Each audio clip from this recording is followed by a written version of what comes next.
Russia, சீனா போன்ற நாடுகளுக்கு அடிமைகளாக, கொத்தடிமைகளாக, அவர்களின் ஏஜென்ட்டுகளாக இங்கே கம்யூனிஸ்டுகள் நீண்ட காலமாக செயல்பட்டு வருகிறார். அமெரிக்காவோட வேலையை தான் அவர் பேட்டரவுடி மாதிரி இருக்கிறார். அதுவும் இப்ப ட்ரம்ப் வந்த பிறகு அவருடைய அண்டை நாடுகளை எல்லாம் இப்படி மிரட்டுகிறார்கள். இந்தியாவையும் மிரட்டுறாரு. ட்ரம்ப்புக்கு கோபம் வந்து நம்ம மேல வரி விதிப்பெல்லாம் பண்ணாரு. அமெரிக்க மேலாதிக்கத்தை நாம் ஒருபோதும் ஒப்புக்கொள்ள மாட்டோம். அமெரிக்காவுடைய டீப் ஸ்டேட் தான் இவனுங்கெல்லாம். இந்த விடுதலை சிறுத்தை, இந்த வெனிசுலாக்காக போராடினாங்க, இவனுங்களே எல்லாம் அமெரிக்கா கைக்கூலிகள் தான். கம்யூனிஸ்டுகள் போராடுகிறார்கள். போராடுகின்ற அவர்களை பார்த்து நான் கேட்கிறேன், ஏன் வங்கதேச இந்துக்களுக்கு போராடணும்? ஏன் பாகிஸ்தானிலே இருக்கக்கூடிய இந்துக்களுக்கு போராடணும்?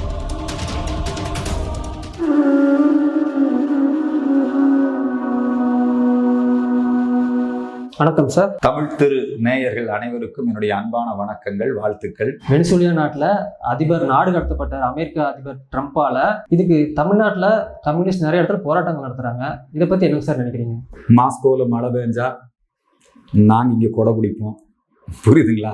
ரஷ்யா, சீனா போன்ற நாடுகளுக்கு அடிமைகளாக, கொத்தடிமைகளாக, அவர்களின் ஏஜென்ட்டுகளாக இங்கே கம்யூனிஸ்டுகள் நீண்ட காலமாக செயல்பட்டு வருகிறார்கள். கம்யூனிஸ்ட் தத்துவமே எப்படின்னா, உலகத்துல எங்க இந்துக்கள் பாதிக்கப்பட்டாலும், அது பாகிஸ்தான்ல பாதிக்கப்பட்டாலும், பங்களாதேஷ்ல பாதிக்கப்பட்டாலும், இலங்கையில பாதிக்கப்பட்டாலும் கம்யூனிஸ்டுக்காரன் அதுக்கெல்லாம் குரல் கொடுக்க மாட்டான். இப்ப அங்க நடந்திருக்கிறது மிகப்பெரிய தவறு. வெனிசுலால ஒரு நாட்டினுடைய அதிபரை குற்றம் சுமத்தி அமெரிக்கா வந்து அவர் அப்படியே போய் சிறை எடுத்துட்டு வந்து இங்க வச்சிருக்கிறான். இந்த வெனிசுலா அந்த அதிபர் மேல அவங்க சொல்லி இருக்கக்கூடிய குற்றச்சாட்டு என்னன்னா, போதைப் பொருள் கடத்துறாரு அப்படின்னு. இதே மாதிரிதான் சதாம் ஹுசேன் மேல சொன்னாங்க. சதாம் ஹுசேன் தடை செய்யப்பட்ட ஆயுதங்களை வைத்திருக்கிறார், ரசாயன ஆயுதங்களை வைத்திருக்கிறார், அணு ஆயுதங்களை வைத்திருக்கிறார்னு. அமெரிக்காவோட வேலையை தான் அவர் பேட்டரவுடி மாதிரி இருக்கிறாரு. அதுவும் இப்ப ட்ரம்ப் வந்த பிறகு அவருடைய அண்டை நாடுகளை எல்லாம் இப்படி மிரட்டுகிறார்கள். இந்தியாவையும் மிரட்டுறாரு, புரியுதுங்களா? ட்ரம்ப் வந்து பேட்டரவுடி.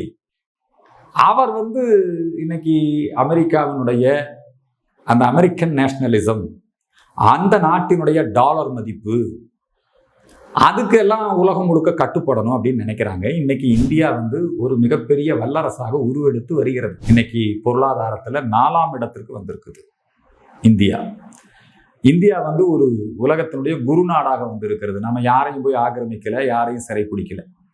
இன்னைக்கு நாம் அந்த கம்யூனிஸ்டுகளை எதிர்க்கிறோம் அப்படிங்கிற காரணத்துக்காக இந்த கம்யூனிஸ்டுகள் வந்து இன்னைக்கு நடத்தின போராட்டம் வெனிசுலா இங்க இருக்கிறவங்களுக்கு தெரியாது. ஏன்னா வங்காளத்துல இந்துக்கள் உயிரோடு எரிக்கப்பட்டாங்க, அதுக்கு இவன் போராடல.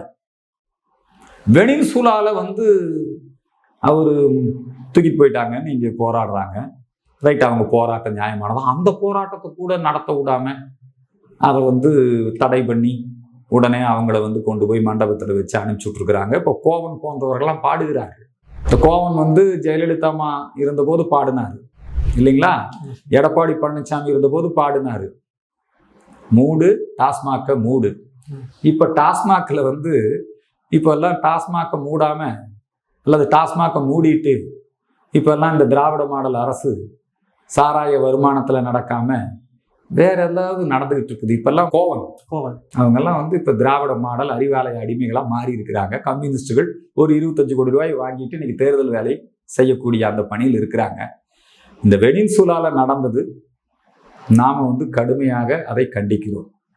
இப்போ வந்து அமெரிக்கன் டீப் ஸ்டேட் வங்காளத்துல நடந்த அந்த கலவரங்களுக்கும் அமெரிக்கா தான் தூண்டி விட்டுதுங்க. இலங்கையில நடந்தது இல்லைங்களா, அதுவும் அமெரிக்கா தான் தூண்டி விட்டது.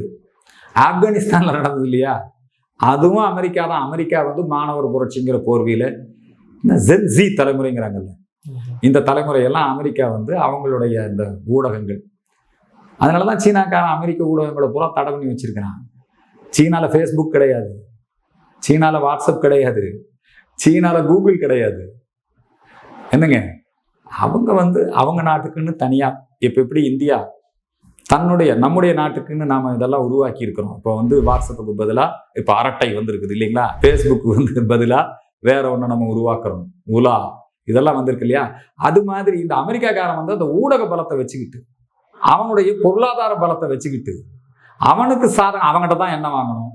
நம்ம இந்தியா வந்து அந்த ஏகாதிபத்தியத்துக்கு நம்ம வந்து பணிஞ்சு போகல. நரேந்திர மோடி அரசு பணியல, மன்மோகன் அரசு பணிஞ்சு போச்சு. மன்மோகன் அரசு வந்து என்ன பண்ணுச்சு, அந்த ஒப்பந்தத்தில் போய் கையெழுத்து போட்டுச்சு.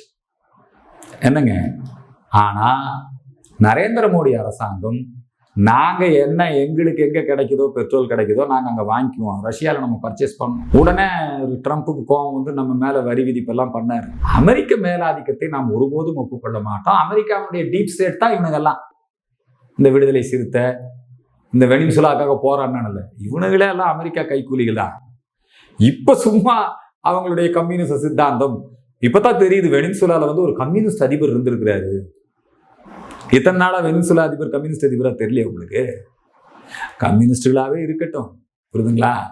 அவங்க வந்து பல நாடுகள் இன்றைக்கு கம்யூனிசத்தை உதறிவிட்டார்கள். தேசிய பாதையிலே அவர்கள் அவங்கவுங்க நாட்டில் அவங்கவுங்க தத்துவம் அந்த முன்னேற்றத்துப்படி சீனாவே இன்னைக்கு கம்யூனிச கொள்கையை உதறிடுச்சு. அதனால அங்கே அமெரிக்கா செய்திருக்கக்கூடிய, ட்ரம்ப் செய்திருக்கக்கூடிய அந்த காரியம் தவறானது. நாளைக்கு நம்ம நாட்டுக்குள்ளேயும் பண்ணுவோம் அந்த வேலையை, புரியுதுங்களா? அதனால கம்யூனிஸ்டுகள் போராடுகிறார்கள். போராடுகின்ற அவர்களை பார்த்து நான் கேட்கிறேன், ஏன் வங்கதேச இந்துக்களுக்கு போராடவில்லை? ஏன் பாகிஸ்தானிலே இருக்கக்கூடிய இந்துக்களுக்கு போராடவில்லை? எங்களுடைய கேள்வி இதுதான். கம்யூனிஸ்டுகள் வெனிசுலா நாட்டு அதிபர் கடத்தப்பட்டதை கண்டித்து சென்னையிலே போராடியதற்கு என்னுடைய வாழ்த்துக்களை தெரிவித்துக் கொள்கிறேன்.